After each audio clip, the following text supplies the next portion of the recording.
Entonces, usted le preguntó al comandante general del ejército si le podía dar un bono y si él autorizaba o estaba de acuerdo con que usted le diera un bono. Yo le presenté el sustento legal, ¿verdad? Y que estaba en forma transparente y él nos puede regalar una copia.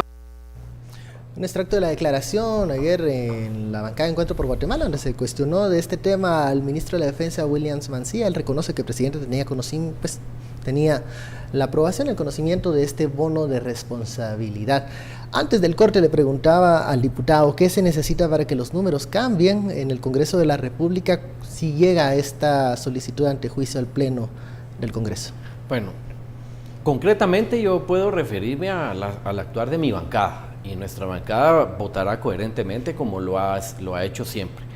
¿Qué tenga que pasar con los demás? Asumo que tendrá que haber presión, asumo que probablemente el hecho de que haya nuevamente plaza o de que nuevamente haya un paro donde se exija y depende de la presión popular que haya, probablemente cambien los números.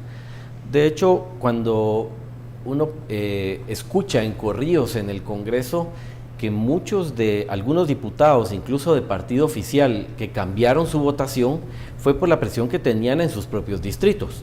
Pudimos ver imágenes en la televisión, donde, por ejemplo, a diputados, sus propios votantes o sus propios paisanos vinieron a pedirles la renuncia porque habían votado por los famosos decretos aquellos del miércoles 13 de septiembre. Entonces, vimos la presión que están recibiendo los diputados distritales y lo que dicen es eso, que ellos tienen la presión y que ellos creen que realmente el presidente, si no tiene culpa, debiese presentarse ante la autoridad. Eso es lo que han dicho algunos. Regresando a la pregunta y contestándola concretamente, yo creo que va a depender de la presión popular.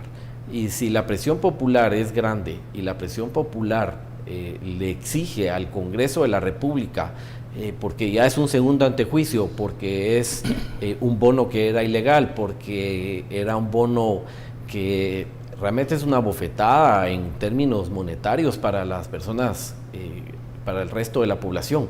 Si la población llega a exigirlo, probablemente haya una presión que los diputados tengan que cambiar y tengan que a este antejuicio sí darle con lugar.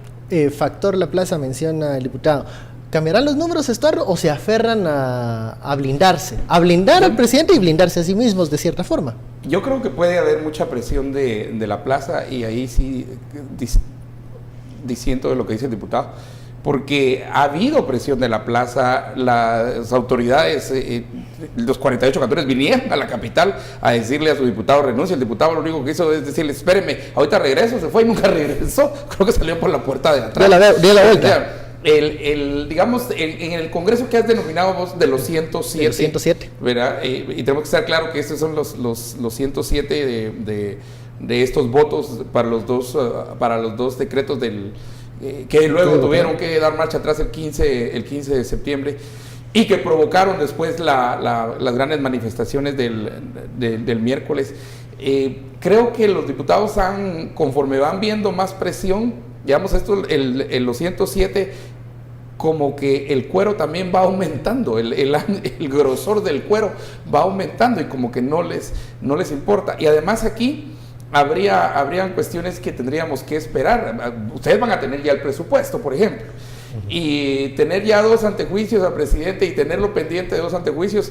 Decía Daniel en un comentario en Facebook que hay una presión enorme y que el compás de espera entonces para el presidente y la institucionalidad se vuelve entonces en contra de la institución presidencial, pero eso se vuelve una ventaja entonces para estos diputados, principalmente de los líderes de esos 107 diputados. Entonces no estoy muy seguro si la presión tiene que continuar, si la presión va a continuar, tiene que ser en la plaza o tiene que ser más directamente como lo hizo Toto, como lo hizo Huehue, como lo hizo San Marcos, como lo hizo Alta Verapaz. Con las autoridades locales. Con las autoridades muy locales. digamos, ya no sería la plaza, sino las plazas, ¿verdad? En este caso, y a nosotros aquí en Guatemala, aquí en la capital, también la responsabilidad de, los de Huehue saben quiénes son sus diputados, los de San Marcos también, los de Toto también, los de Sololá también, los de Chimaltenango, de todo, excepto los del departamento de Guatemala. Nosotros todavía estamos, y esa no es obligación de nadie más ni de los medios, es obligación nuestra, aprender quiénes son nuestros diputados y nuestros representantes aquí. Posiblemente presión sí, no somos seguros si sea por plaza, pero una presión creo que más directa para los diputados en este caso. Sin embargo, sí hay una ventaja que tendría ahí el Congreso, sobre todo los líderes de estos 107, en tener al presidente bajo otro antejuicio, previo porque viene el presupuesto. El llamado, a ver, una respuesta. Yo quería agregar algo a esto de lo que dice Estuardo, y es, vamos a ver, la situación del presidente cada vez se hace más insostenible y más difícil. Para los diputados, de verdad, los que lo han defendido, cada vez es más difícil defenderlo. El presidente se mete zancadilla él solo y no ha terminado de salir de una cuando se mete en otra. ¿Sí? Aquí hay diputados distritales que ellos tienen sus propias preocupaciones y sus propios temas que arreglar en sus distritos, como para cargar la presión de seguir defendiendo al presidente cuando ellos tienen que ir a responder a sus distritos. Creo que los números pueden cambiar, y ahí estoy de acuerdo con Estuardo en el tema de la presión directa que se haga en los distritos. Pero la presión cuando viene de que la población entienda qué es lo que está sucediendo. Y lo que está sucediendo es que el presidente recibió un bono que no era legal, que no era legítimo y que no era moral.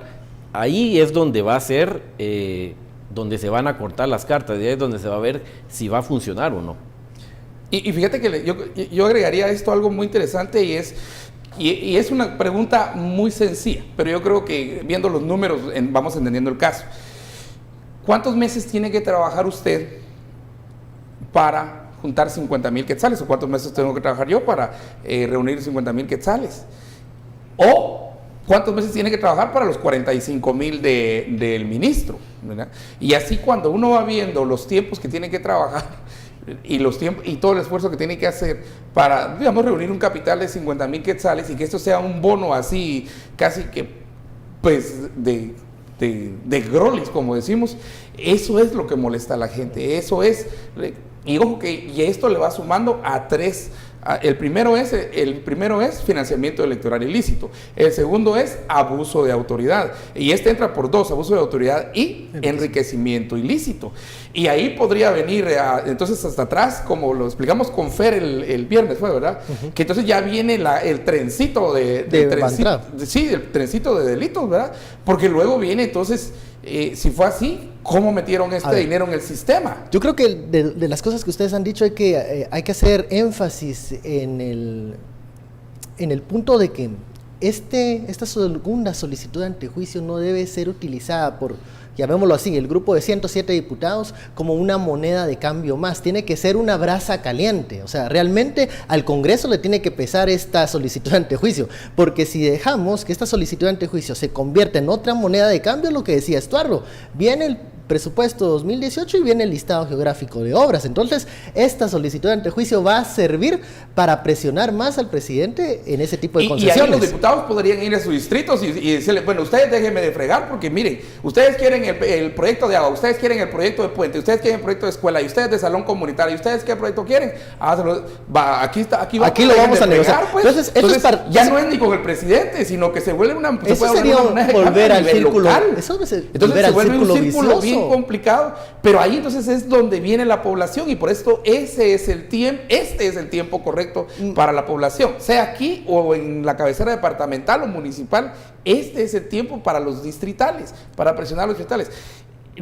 ¿Qué otra salida tenemos? A ver, por eso decía yo que la población tiene que estar bien entendida de cuál es la causa de este antejuicio. No es un antejuicio con fines espurios o políticos. ¿Cuál es la causa real de este antejuicio? Que incluso hay un dictamen del Contralor de la República. Del Contralor, imagínate. Le pregunto antes de ir al corte, diputado, ¿usted cree que hay congresistas que en este momento están viendo este antejuicio como una oportunidad para presionar más al presidente? Esperaría que no por el bien de la institucionalidad del Congreso y del país. El país no puede darse un lujo de este tipo O sea, un lujo de tener extorsiones dentro del sistema político para llevar agua a su molino cada uno. Yo esperaría que no, y esperaría que esta vez, cuando ya se sume un segundo antejuicio, se entienda que el presidente de verdad ha cometido errores, ha cometido ilícitos, y que lo que se necesita es que él enfrente la justicia, y si él tiene las pruebas, que él se defienda. Pero si no las tiene, pues no podrá defenderse definitivamente. Pero eso es lo que tienen que entender todos los actores políticos en este momento. Vamos a la pausa, la etiqueta SF, abuso de autoridad. Volvemos.